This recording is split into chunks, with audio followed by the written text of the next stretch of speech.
14, lorsque son père prenait le fait, Etienne Tshisekedi, il prenait du foufou avec du poulet, il le mangeait, et au lieu de le donner à Vital Kamerhe, il l'avait donné à une autre personne.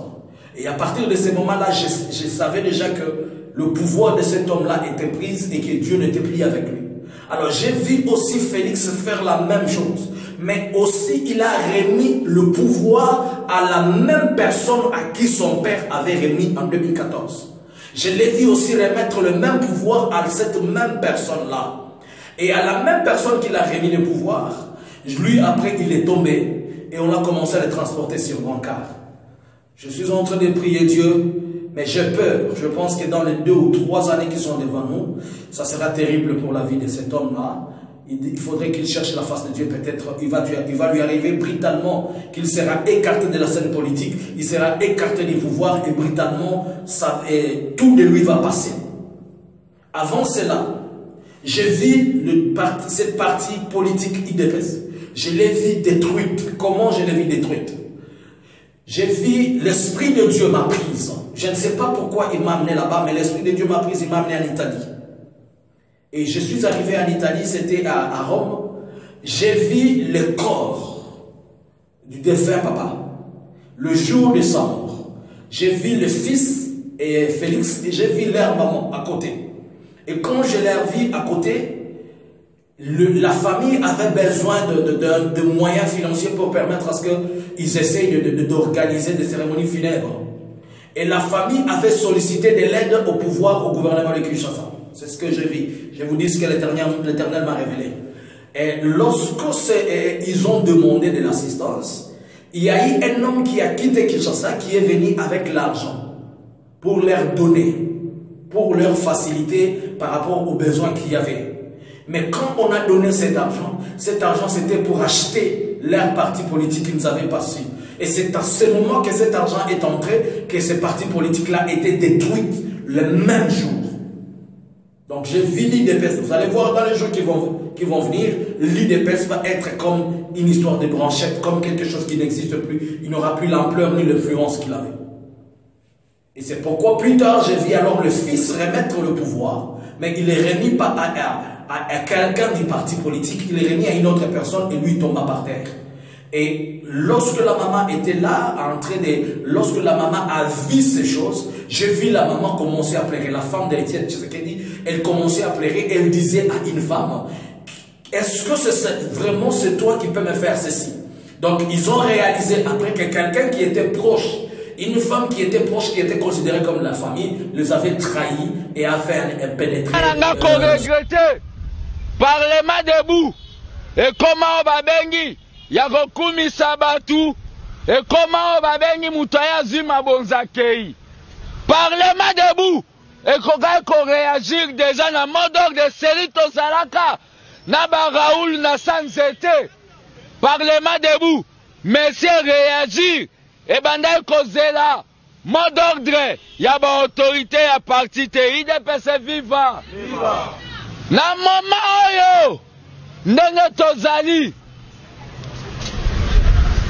esengeli biso to banda oyo babengi ba action soki tolobi tosala ngo na niveau ya ba parlementaire debout ba président lokola bayebisaki bakopesa poste bakoma incapable ya kokondane me bakonzi misu ya parti oyo bakomi na bango na elenge ya pouvoir bakomo tika komba nazolo banabino lelo soki boke kuna na limete batu bazala lisusu te biro parti koma na cité de Loya bozolinga bo méritage ya Tshisekedi pourquoi kobonga moko ake kosala kuna ekoma batu bazala na babiro parti kotikala wapi nazo continue koyebisa bino batu nyonso oyo baza na parti nga nalobi na yo tolandanga baza sous réserve ya confiance na nga po tosali batu bakomisi IDPS lokola likelemba bango balie balingi bapanza likelemba bino botikala boye nga so nalobi nake esala na po na nga politique na okendo sala ebongo bino tomela na bino bagasi bokontinue kokumisa bato etali bino na suki ya merci. IDPS échoué wapi na Sénat. IDPS échoué.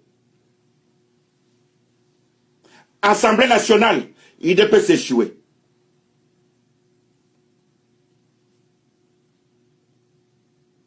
Naba gouverneur, IDPS échoué. Assemblée provinciale, IDPS échoué. Mais pour l'année de côté, direction politique, il y a IDPS nyonso, il faut y l'ongwa. Direction politique, il y a IDPS nyonso, il faut y l'ongwa. Kabonde avec son équipe, balongwa. IDPS est commis ma seki. Parti au automone li boale. Parti au automone li passe. Le loto commis comme on a Kabonde. A commis qu'on ne consacre na ba cheval. Na Rubero. Le loto commis comme on a Kabonde. Azako qu'on ne consacre na. Pona ye. Échec na bisoyo. A bengi si ata réunion te pona koeba ke. Kosa l'évaluation. Il y a échec na biso. A bengi si ata direction politique mobimbate. Pona échec na biso. Avec ici attaque bureau politique. Pour la échec, quoi étudier échec na biso. Non, c'est le contraire. Aza aucun ne n'a pas cheval. N'a pas Robero. Mais ça, c'est moqué de nous. Kabunda yebi si kaide pe se bandaki. Kabunda yebi toka akaka zaki na kamina o asali boy mais na kamina ide pese zaki na Kinshasa. Kabunda komi na Kinshasa na bula nini. Soki na 2010 soki 2011 2012 azana Kinshasa na 8 ans pamba azana Kinshasa le loyo akomi abomi ide pese za kokufat. Soki totiki ide pese ka boy 2 ans 3 ans ide pese ko za la sous-souter. Ce qui Kabundi à remettre lettre dans y a des missions, vaut mieux passer les lettres, il y a des missions. Et ça partit à Kabundi, ce qui te dit Kakaboye, Kabundi, ce Kabundi, ce qui n'a rien.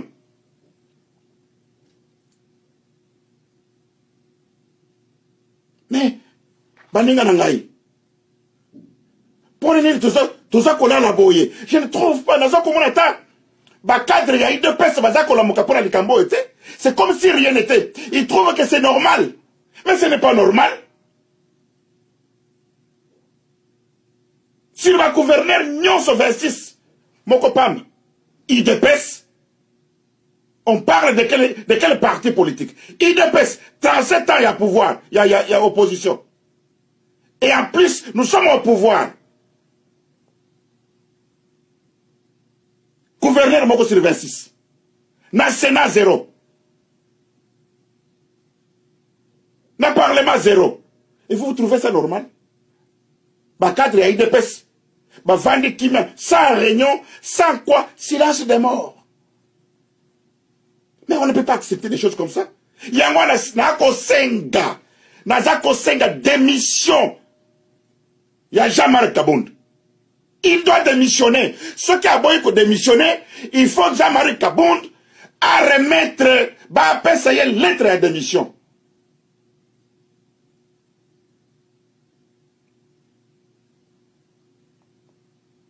On ne peut pas jouer.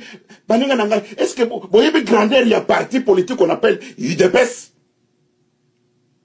Est-ce que réellement vous... Je ne sais pas comment est-ce que les gens réfléchissent. Peut-être que les gens ne ça. Surtout, membre à IDPS.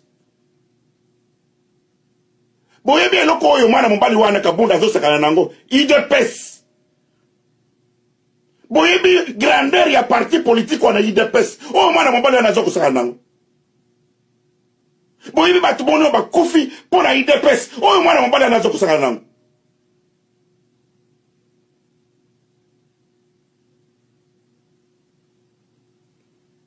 Yemoko Tshisekedi wa Mulumba. Nambetu ya l'hôpital. Il travaillait. Nambetu à l'hôpital. Il y a IDPS. Baboloko nyonso ya Congo à Sibista. Pour la IDPS. Ayeko kufa. Pour la IDPS. Moi, na mbale moko bo auti na kamina. Soki wapi. Akoma na Kinshasa. Les loyaux à Boumi. IDPS nyonso mobimba. IDPS est kufi. IDPS est kufa. IDPS est kufi. Il n'y a personne au la permanence, il n'y a personne. Corruption est contre la IDPS. Depuis quand IDPS est contre la corruption? Bissobato, IDPS, Bissobato, non, gagne corruption, corruption. Bissobato, tu m'as dit que jamais IDPS est contre la corruption. Les non corruption est contre la IDPS. Pour la wana mbali wana. Il y a silence des morts. Il n'y a personne qui parle. Parti politique au viso tonyo komaka. Parti politique oye kufeli batu. Les lois comme que no kobunga neti empere bongaka. Les lois comme que na kobunga lokola palu. Il y a personne qui en parle. Ceux qui secrétaire à dos saka na ba cheval kuna. Na ba rubero. Et Azi il ne peut se commis aye. Monto outi lobi on a kami. Abomi il ne peut se mobimba. Biso je suis toujours au talaka boy.